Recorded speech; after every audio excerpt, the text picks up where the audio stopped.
Ya, pemirsa jelang perayaan Tahun Baru Imlek pada tahun 2025, beragam sektor bisnis diperkirakan memiliki prospek positif di tahun ular kayu ini.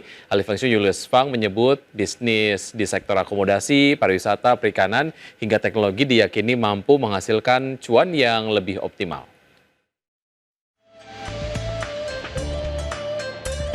Masyarakat Tionghoa akan merayakan pergantian tahun tepat pada 29 Januari 2025.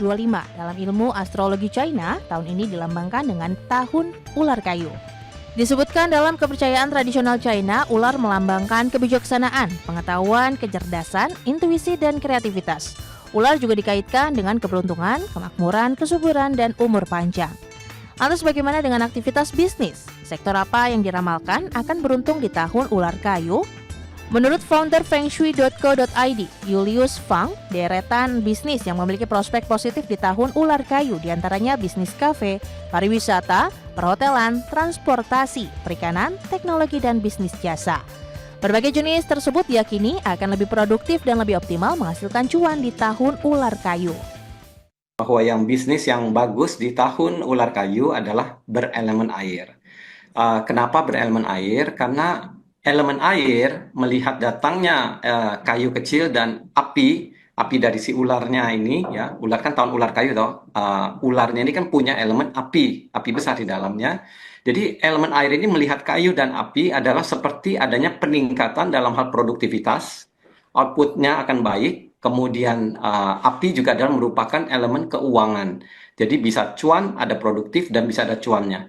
Dengan demikian, ini akan menjadi tahun yang produktif dan tahun yang bisa menghasilkan untuk bisnis-bisnis seperti minuman, kafe, tour travel, kemudian hotel, transportasi, perkapalan, perikanan, bisnis hiburan, bisnis IT atau software, media online, laundry, dan bisnis jasa.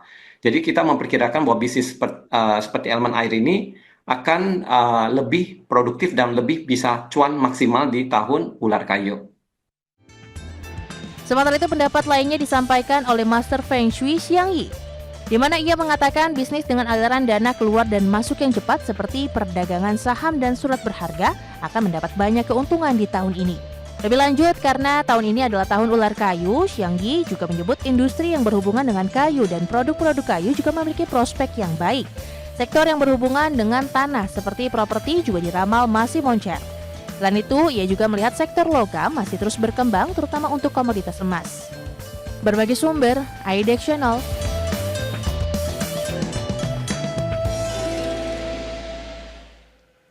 Pemirsa, tahun ular kayu disebut membawa angin segar bagi sejumlah aktivitas bisnis dan ekonomi, termasuk pasar saham di tanah air. Analis MNC Sekuritas menyebut dua sektor yang menarik dan patut diperhatikan, yakni sektor transportasi dan logistik, serta sektor teknologi. Tahun Baru Imlek pada tanggal 29 Januari 2025 menjadi penanda dimasukinya tahun ular kayu. Momen tahun ular kayu disebut membawa angin segar bagi sejumlah aktivitas bisnis dan ekonomi di tanah air, tak terkecuali di pasar modal, khususnya perdagangan saham. Terkait hal tersebut, research analis MNC Sekuritas Christian mengungkapkan dua sektor yang menarik dan patut diperhatikan di tahun ular kayu, yakni sektor transportasi dan logistik serta sektor teknologi. Sektor transportasi dan logistik dinilai memiliki prospek positif seiring dengan berlanjutnya komitmen pemerintah dalam pengembangan infrastruktur di dalam negeri demi mendukung tercapainya efisiensi biaya logistik nasional. Sedangkan untuk sektor teknologi, Christina menyebut hal itu seiring dengan perkembangan dan inovasi teknologi yang masih terus berlangsung yang diharapkan pada akhirnya dapat memberikan dampak positif bagi perekonomian nasional. Kita bisa melihat kebijakan pemerintah yang fokus pada pengembangan infrastruktur seperti transportasi, yaitu kayak jalan, pelabuhan, dan bandara kan pemerintah semakin kita bilang semakin terpacu untuk membangun infrastrukturnya, memperbaiki konektivitas juga. Terus apa sih pengaruhnya? Yaitu adalah salah satunya efisiensi dalam sektor logistik, di mana dari efisiensi ini juga kita harapkan bisa menurunkan biaya operasional perusahaan tersebut. Nah, yang kedua adalah kenapa sektor transportasi dan logistik juga saya ambil dari Ko Julius. Yang kedua itu adalah kontribusi terhadap PDB Indonesia, di mana kita mencatat sektor ini diperkirakan itu akan memberikan kontribusi signifikan kepada PDB Indonesia di tahun ini, tahun 2025, itu mencapai 1.624 triliun, atau misalnya kita bisa bilang tumbuh sebesar 12,53%. Dalam kesempatan yang sama, analis MNC Sekuritas juga menyebut 4 sektor yang diproyeksikan akan mencatatkan pertumbuhan positif di tahun ini. 4 sektor tersebut yakni sektor properti, sektor kesehatan, sektor perbankan, dan sektor pertambangan atau komoditas. Berbagai sumber, IDEX Channel.